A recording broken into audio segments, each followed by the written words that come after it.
سر سوئے روضہ جھکا پھر تجھ کو کیا، سر سوئے روضہ جھکا پھر تجھ کو کیا، دل تھا ساجد نج دیا پھر تجھ کو کیا، دل تھا ساجد نج دیا پھر تجھ کو کیا، اور بے خودی بے سجدہ دریا پوا، کیوں کیا اچھا کیا پھر تجھ کو کیا، کیوں کیا اچھا کیا پھر تجھ کو کیا، اور ان کو تملیک ملیک الملک سے مالک عالم کا پھر تجھ کو کیا۔ دوسرا مصرع تو آپ لوگ سب سمجھ گئے ہوں گے، اور پہلے مصرعے کو کچھ لوگوں نے سمجھا ہوگا، کچھ لوگوں نے نہیں سمجھا ہوگا، تو میں اعلیٰ حضرت ہی کے دوسرے شعر سے سمجھا دوں کہ فرماتے ہیں کہ میں تو مالک ہی کہوں گا کہ ہو مالک کے حبیب، یہ ہے مسلک اعلیٰ حضرت، یہ مسلک اعلیٰ حضرت کہنے کو کہا جاتا ہے، یہ ہر سنی کا مسلک ہے، بے شک سنی اس کی پہچان کہ میں تو مالک ہی کہوں گا کہ ہو مالک کے حبیب، یعنی محبوب و محب میں نہیں میرا تیرا۔ اور مفتی اعظم کے بہت سارے مرید ہیں یہاں پر، تو اعلیٰ حضرت باپ، مفتی اعظم بیٹے، بیٹے کا شعر سے جو ہے باپ کی صحت کی شرح ہو رہی ہے۔ فرماتے ہیں کہ جو محب کی چیز ہے محبوب کے قبضے کی ہے، بے شک جو محب کی چیز ہے، محب کون ہے؟ خدا ہے، بے شک، اور محبوب کون ہے؟ مصطفیٰ صلی اللہ تعالی علیہ وسلم۔ تو دستور ہوتا ہے کہ نہیں ہوتا ہے کہ بھئی محبوب اور محب میں میرا تیرا نہیں، بے شک محبوب محب میں یہ نہیں ہوتا کہ یہ میرا یہ تیرا ہے، بلکہ وہ سب ایک ہی ہوتا ہے۔ تو یہاں پر کہے کہ جو محب کی چیز ہے محبوب کے قبضے کی ہے، سارا عالم جو ہے وہ محب کی چیز ہے، خدا کی چیز ہے، بے شک، اور وہ محبوب کے قبضے میں ہے۔ بخاری شریف کی حدیث میں بھی یہی ہے کہ حضور سرور عالم صلی اللہ تبارک و تعالی علیہ وسلم فرماتے ہیں کہ اللہ تبارک و تعالی نے میری مدد فرمائی روح کے ذریعے سے، کہ میرا نام سنتے ہیں تو جو میرا کلمہ پڑھتے ہیں ان کا دل تو باغ باغ ہو جاتا ہے، اور جو میرا کلمہ نہیں پڑھتے ہیں وہ بھی میرا نام سن کر کے ڈرتے ہیں۔ نصرت تو بالروح، میری مدد فرمائی گئی جو ہے روح کے ذریعے سے۔ اور فرماتے ہیں کہ میں سو رہا تھا، اس دوران کے میں سو رہا تھا میری خدمت میں فرشتہ آیا اور تمام روئے زمین کے خزانوں کی کنجیاں میرے ہاتھ میں رکھ گیا، روئے زمین کے خزانوں کی کنجیاں میرے ہاتھ میں رکھ دی۔ ابو ہریرہ کہتے ہیں کہ رسول اللہ تو اس دنیا سے چلے گئے، لیکن اے رسول اللہ کی امت تم ان خزانوں کو نکال رہے ہو، قیامت تک جو خزانہ نکلے گا وہ رسول اللہ کا خزانہ ہے۔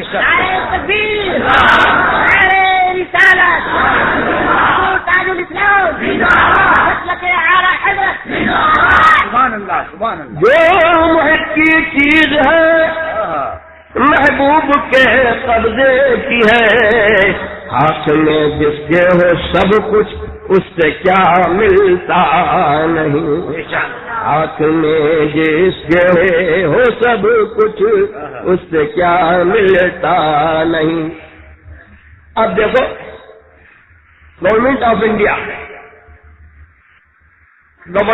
انڈیا نے جو ہے یہ قانون پاس کر دیا کہ جس کو ہیلپ چاہیے، جس کو اسسٹنس چاہیے، وہ فلاں جگہ پر چلا جائے۔ اب وہ ایک کوئی سرفراہ ہے، وہ کہتا ہے کہ نہیں میں تو نہیں جاؤں گا، میں تو واجپئی سے جو ہے ڈائریکٹ لے لوں گا، اور پریزیڈنٹ آف انڈیا سے جو ہے میں ڈائریکٹ لے لوں گا۔ کہیں گے کہ نہیں، کہیں گے کہ پاگل ہے، اور یہ بھی کہیں گے کہ پاگل ہے، اور یہ بھی کہیں گے کہ گورنمنٹ آف انڈیا کے قانون کو نہیں مانتا، لہذا جو ہے یہ حکومت کا جو ہے باغی ہے۔ بلا تشبیہ و تمثیل، نعمت، ساری نعمت اللہ کی ہے، سارا جہان اللہ کا ہے۔ اس نے ایک سینٹر بنایا ہے، ایک سینٹر بنایا ہے، اور اس سینٹر والے کے ہاتھ میں جو ہے چابیاں دے دی ہے اور مقرر کر دیا ہے کہ بات یہ تو میرے سرکار فرماتے کہ انما انا قاسم واللہ یعطی، کہ میں تو بانٹنے والا ہوں اور اللہ دے رہا ہے، میں بانٹنے والا ہوں اور اللہ تبارک و تعالی جو ہے دے رہا ہے، تو نہ اس کے دینے کی کوئی انتہا ہے نہ مصطفیٰ کے بانٹنے کی کوئی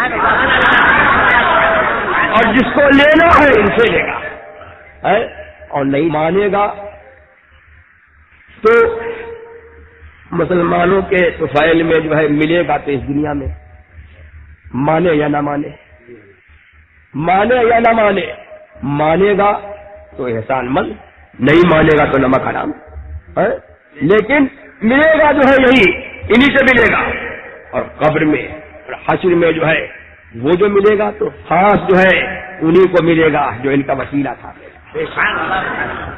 اس میں۔ تو پھر اسی لیے تو مسلک اعلی حضرت کیا ہے؟ مسلک اعلی حضرت یہ ہے، سبحان اللہ، ایک جگہ اور فرماتے ہیں کہ وہ جہنم میں گیا جو ان سے مستغنی ہوا۔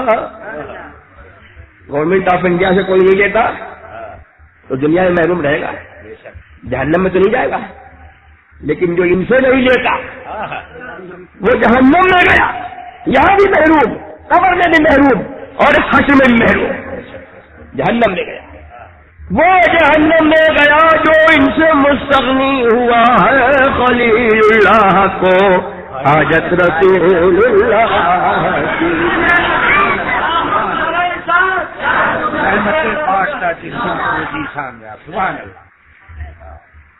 تو یہ کیا ہے؟ یہ کوئی اعلیٰ حضرت جو ہے اپنا مسئلہ کھولی بیان کر رہے ہیں، یہ حدیث کی ترجمانی ہے۔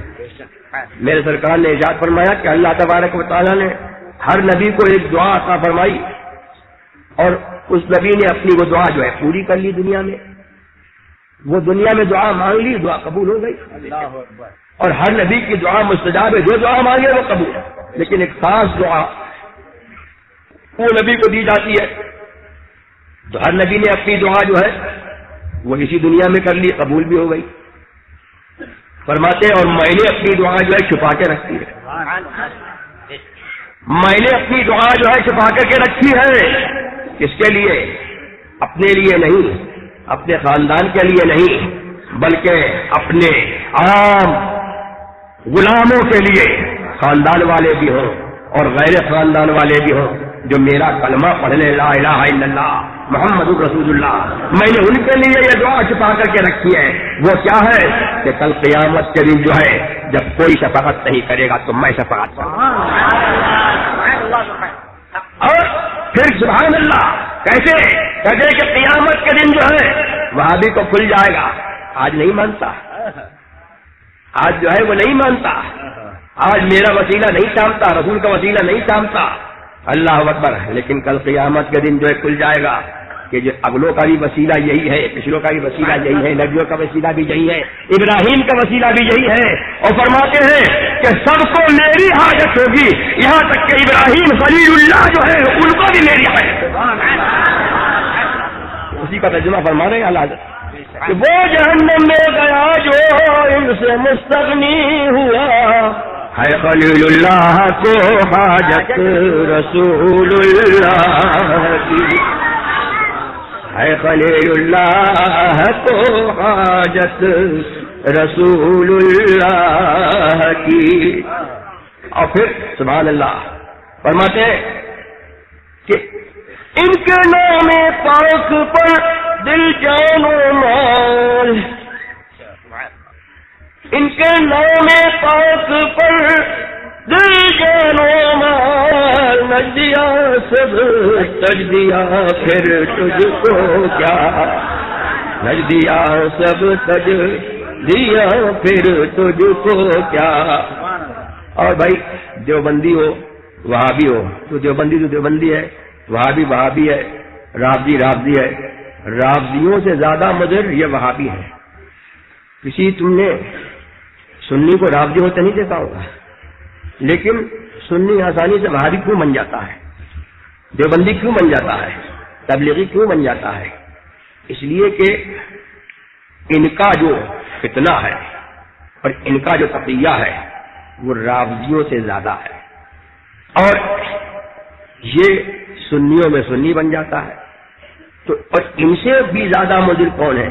ان سے زیادہ مضر وہ ہیں جو کہتے ہیں کہ بھئی سب تو کلمہ پڑھنے والے ہیں، کلمے کی بنیاد پر جو ہے سب ایک ہے، سنی بھی ایک، دیوبندی بھی ایک، وہابی بھی ایک، سنی بھی صحیح، دیوبندی بھی صحیح، وہابی بھی صحیح، اور سب کو ملا لو اور ایک اتحاد بنا لو، اس کا نام اتحاد ملت رکھ لو، کہیں علماء کونسل نام رکھ لو، کہیں پر جو ہے پاکستان میں جمہوری ملی کونسل نام رکھ لو. تو یہ لوگ جو ہیں وہ دیوبندیوں سے بھی زیادہ مضر، وہابیوں سے بھی زیادہ مضر، رافضیوں سے بھی زیادہ مضر. اور یہ سیاسی مسلمان جو کرسی کی خاطر جو ہے مسلمانوں کا سودا کرتے ہیں، مسلمانوں کا جو سودا کرتے ہیں کرسی کی خاطر، اور مسلمانوں کو بیوقوف بناتے ہیں کہ ہم اپنے قوم کا بھلا کریں گے اور ہم جو ہے مذہب کا بھلا کریں گے. مذہب کا بھلا تو یہ ہوتا ہے کہ سب بد مذہبوں کو ملا لیا اور سب بد مذہبوں کو ایک کر لیا، اپنا مذہب بھی جو ہے ان کے نظر کر دیا، اپنی پہچان بھی جو ہے کھو بیٹھے، اور قوم کا بھلا جو ہے وہ کیا قوم کا بھلا ہو رہا ہے؟ قوم کا بھلا یہ ہو رہا ہے کہ جو سنی ہیں ان کو بھی جو ہے وہابیوں کی گود میں ڈالا جا رہا ہے. تو میرے اعلیٰ حضرت کا مسلک وہ ہے جو قرآن کا مسلک ہے اور جو محمد الرسول اللہ کا مسلک ہے. میرے سرکار نے ارشاد فرمایا کہ میری امت 72 فرقے یا 73 فرقے ہو جائے گی اور سب کے سب جہنم میں جائیں گے مگر ایک ہے. تو اگر لا الہ الا اللہ کی بنیاد پر جو ہے اتحاد جو ہے وہ جائز ہوتا تو میرے سرکار جو ہے یہ نہ فرماتے کہ سب جہنم میں جائیں گے مگر ایک. لوگوں نے پوچھا کہ وہ کون ہے؟ سرکار نے فرمایا کہ وہ جس پر میں ہوں اور جس پر میرے صحابہ قائم ہیں، اس دین پر جو قائم رہیں گے وہ ہے. یہی تو مسلک اعلیٰ حضرت ہے. اہل سنت کا ہے بیڑا پار اصحاب حضور، اہل سنت کا ہے بیڑا پار اصحاب حضور، نجم ہے اور ناؤ ہے فطرت رسول اللہ، نجم ہے اور ناؤ ہے فطرت رسول اللہ کی. اور پھر ایک روایت میں یہ آتا ہے کہ لوگوں نے پوچھا کہ کون ہے؟ تو سرکار نے فرمایا کہ ہم الجماعہ، یہی لوگ جو ہے وہ جماعت ہے. یعنی کون؟ جماعت اہل سنت. اہل سنت والجماعت حضور کے زمانے کے بعد، صحابہ کے زمانے کے بعد جب بد مذہبیاں پھیلی تو لوگوں نے اپنی پہچان کے لیے کہ بد مذہب الگ ہو جائے، سنی الگ ہو جائیں، تو لوگوں نے اپنا نام رکھا کیا؟ اہل سنت والجماعت. تو یہ اتحاد والا جو ہے معاملہ ہوتا تو یہ پھر پہچان قاہر کے لیے مقرر کی جاتی اور سب جو ہے کلمہ گو ایک ہی ہوتے، اور سارے کلمہ گو جو ہے اگر ایک ہوتے تو یہ پہچان کیوں مقرر کی جاتی. اور سرکار کے زمانے میں بھی تو کچھ لوگ تھے، سرکار کا کلمہ بھی پڑھتے تھے، سرکار کے پیچھے نماز بھی پڑھتے تھے، سرکار کے سنگ جہاد بھی کرتے تھے، لیکن قرآن ناطق ہے وَمِنَ النَّاسِ مَن يَقُولُ آمَنَّا بِاللَّهِ وَالْيَوْمِ الْآخِرِ وَمَا هُمْ بِمُؤْمِنِينَ. لوگوں میں کچھ لوگ ایسے ہیں جو کہتے ہیں کہ ہم اللہ پر ایمان لائے، آخرت کے دن پر ایمان لائے، وَمَا هُمْ بِمُؤْمِنِينَ، لیکن وہ مسلمان نہیں ہیں. کیوں؟ اس لیے کہ وہ تو یہ کہتے تھے کہ محمد یہ کہتے ہیں کہ فلاں کی اونٹنی فلانی وادی میں ہے، فلاں کی اونٹنی جو ہے اس وادی میں ہے. محمد کو غیب کی کیا خبر؟ یہ ایک طرف تو کلمہ پڑھتے تھے لا الہ الا اللہ محمد الرسول اللہ، لیکن دل میں یہ تھا، اور جب دل میں تھا وہ اللہ تبارک و تعالیٰ اپنے محبوب کو بتا بھی دیتا تھا اور لوگوں کی زبان سے ادا بھی ہو جاتا تھا. تو ایک بدبخت نے ایسی بات کہی اور وہ لوگوں نے سنی، سرکار کی خدمت میں جا کر کے عرض کیا کہ ایسا ایسا کہا تو اللہ تبارک و تعالیٰ نے پہلے ہی جواب بھی بتا دیا کہ وَلَئِن سَأَلْتَهُمْ لَيَقُولُنَّ إِنَّمَا كُنَّا نَخُوضُ وَنَلْعَبُ قُلْ أَبِاللَّهِ وَآيَاتِهِ وَرَسُولِهِ كُنتُمْ تَسْتَهْزِئُونَ. اگر تم ان سے پوچھو کہ تم نے ایسی بات کہی تو وہ کہیں گے ہاں ہم تو ایسے ہی ہنسی مذاق کر رہے تھے. تم فرما رہے ہو کہ کیا اللہ سے, اس کی آیتوں سے اور اس کے رسول سے تم ٹھٹا کر رہے تھے؟ لا تعتذروا قد کفرتم بعد ایمانکم, بہانے مت بناؤ, تم ایمان لانے کے بعد جو ہے کافر ہو گئے. تو یہ اتحاد اگر روا ہوتا تو قرآن یہ نہ فرماتا. پھر قرآن نے جو ہے یہ بھی فرمایا کہ من اہل المدینہ مردوا علی النفاق لا تعلمهم نحن نعلمهم. اہل مدینہ میں کچھ وہ لوگ ہیں جن کی خون نفاق ہو گئی ہے, تم ان کو نہیں جانتے, تم ان کو خود نہیں جانتے, ہاں ہم بتائیں تو تم جانتے ہو. نحن نعلمهم, ہم ان کو جانتے ہیں. ولا تعرفنهم فی لحن القول, اور تم ان کی مخصوص بولی کے انداز میں جو ہے ان کو پہچان لو گے.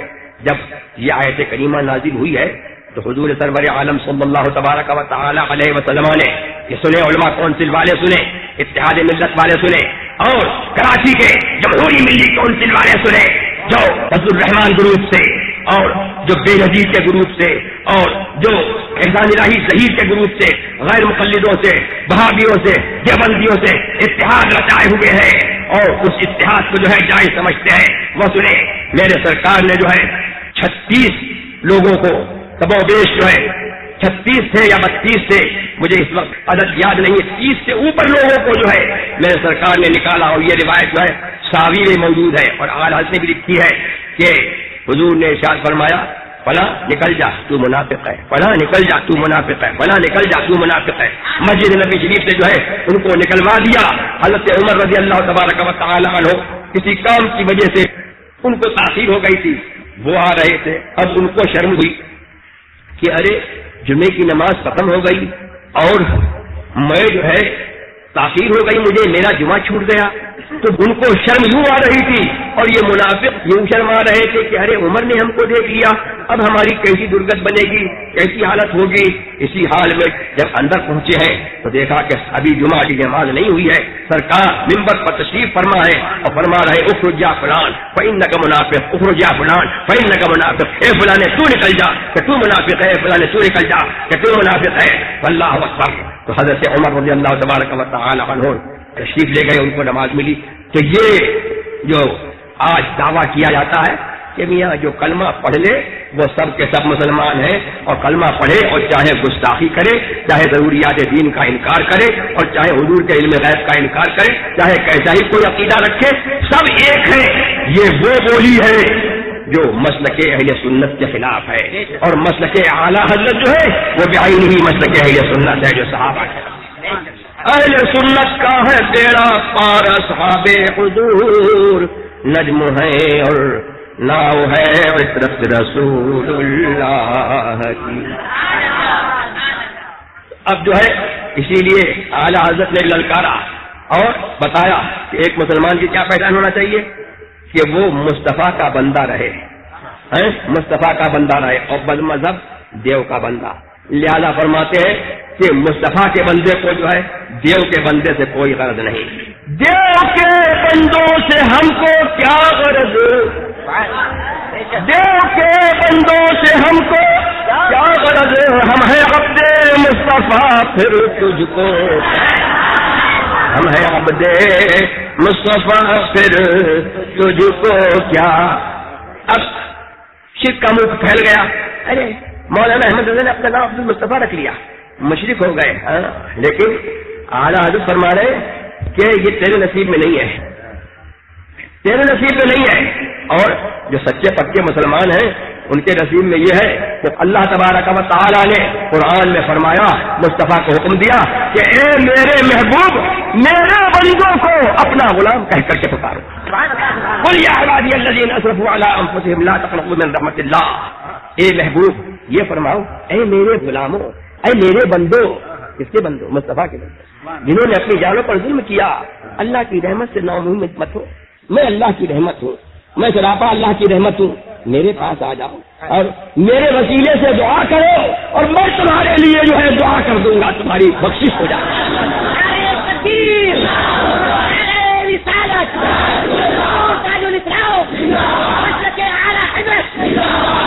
اسی کی ترجمانی آئے کی ترجمانی کر رہے ہیں کہ یا عبادی کہہ کے ہم کو شاہ نے یا عبادی کہہ کے ہم کو شاہ نے اپنا بندہ کر لیا، پھر تجھ کو کیا، یا عبادی کہہ کے ہم کو شاہ نے اپنا بندہ کر لیا، پھر تجھ کو کیا۔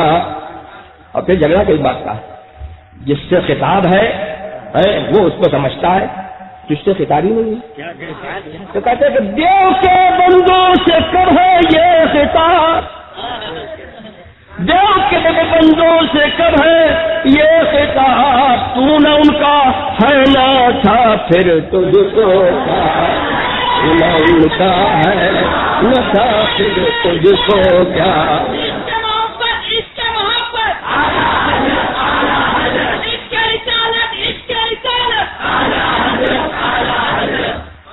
اور آگے فرما رہے ہیں کہ جو تجھ سے خوش ہے پھر ہم کیا کریں، جو تجھ سے خوش ہے پھر ہم کیا کریں، ہم سے راضی ہے خدا پھر تجھ کو کیا، ہم سے راضی ہے خدا پھر تجھ کو کیا۔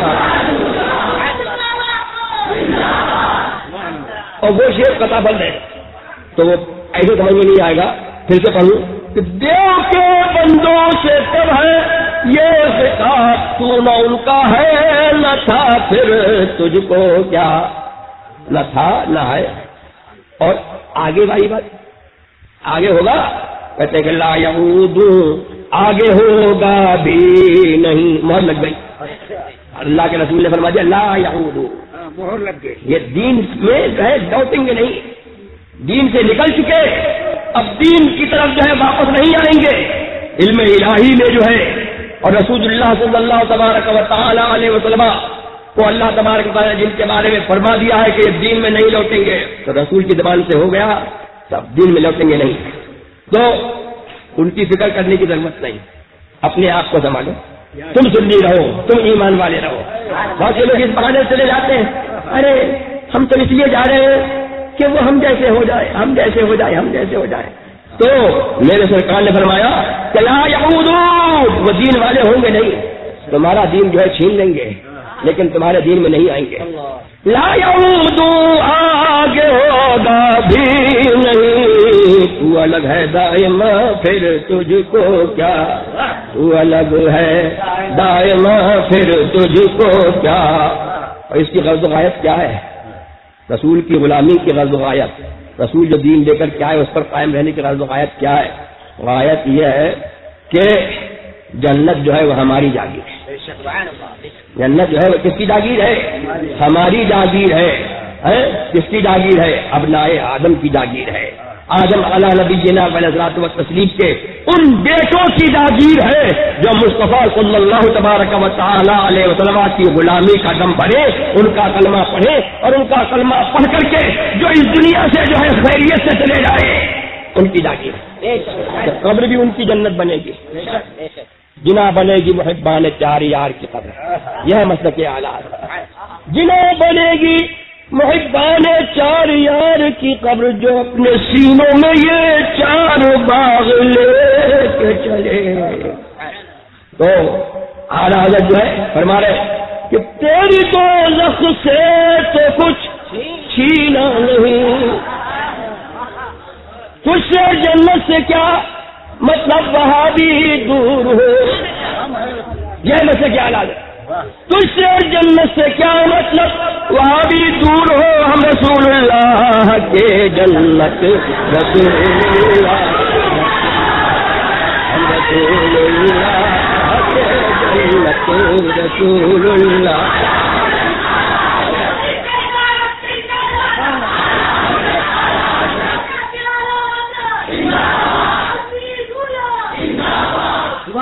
تجھ سے اور جنت سے کیا مطلب وہاں بھی دور ہو، ہم رسول اللہ کے جنت رسول اللہ کی۔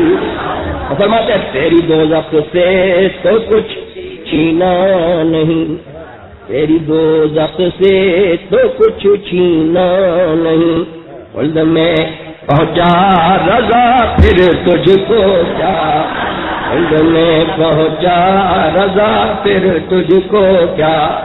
اب میں سمجھتا ہوں کہ سید صاحب نے جو اعلان کیا تھا وہ بھی ہو گیا, تقریر بھی ہو گئی اور نعت بھی ہو گئی. بس میں انہی چند باتوں پر جو ہے اپنی بات کو ختم کرتا ہوں کہ مسلک کے اعلیٰ حضرت کو پہچان کر کے اس پر آپ لوگ قائم رہیں, اور یہی مسلک اہل سنت ہے. یہی آپ لوگوں کے لیے, میرے لیے, سب کے لیے, رہتی دنیا کے مسلمانوں کے لیے یہ ذریعہ نجات ہے, وسیلہ فلاح ہے. اس پر آپ لوگ سختی سے قائم رہیں, اور جو تنظیمیں اتحاد کی سنیوں اور غیر سنیوں کو ملانے کی جو چل رہی ہیں یا جو اور نکلیں گی نئی نئی